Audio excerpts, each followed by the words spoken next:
कहते हैं घर ईंटों से नहीं रिश्तों से बनता है, और रिश्ते रिश्ते बनते हैं प्यार, विश्वास और सम्मान से। लेकिन जब अहंकार बीच में आ जाए तो वही घर जो कभी स्वर्ग सा लगता था टूटने लगता है। ये कहानी है आनंदी की, एक बड़े और संस्कारी घर की बेटी जिसने बचपन से सीखा था कि घर की इज्जत घर के लोगों से होती है। जहाँ वो पली बड़ी वहाँ ठाट बाट था, शान थी और संस्कार भी। आनंदी का विवाह हुआ एक साधारण परिवार में। ससुराल में न बड़ा मकान था न ठाट बाट, सादगी थी, सादा खाना, सादा रहन सहन। लेकिन आनंदी ने कभी शिकायत नहीं की। उसने सोचा यही तो मेरा अपना घर है। अब वो सुबह सबसे पहले उठती, घर की सफाई करती, सबके लिए चाय बनाती, सास को माँ जैसा मान देती, ससुर जी की हर बात सुनती, घर के कामों में हाथ बटाती और मुस्कान से सबका दिल जीत लेती। सब कहते बहू नहीं, लक्ष्मी आई है इस घर में। लेकिन एक दिन कुछ ऐसा हुआ जिसने सब बदल दिया। रसोई में आनंदी खाना बना रही थी, तभी देवर आया और घी की बात पर हल्की सी तकरार हो गई।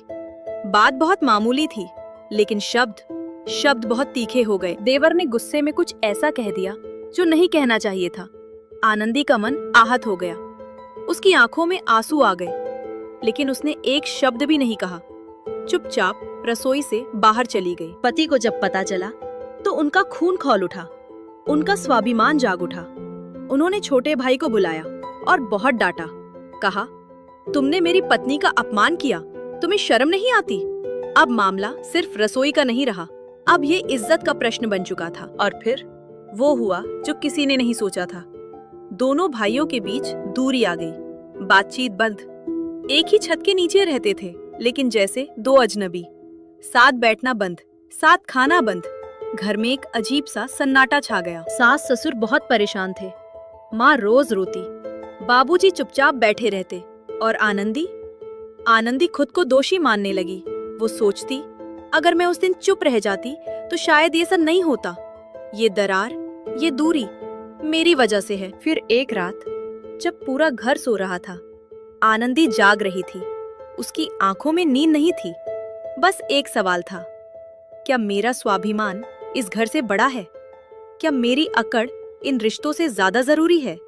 और उस रात आनंदी ने एक फैसला किया। सुबह जब सूरज की पहली किरण आई, आनंदी उठी। उसने आंसू पोंछे और सीधे देवर के पास गई। देवर अकेला बैठा था। आनंदी ने हाथ जोड़े और कहा, भैया, मुझसे गलती हो गई,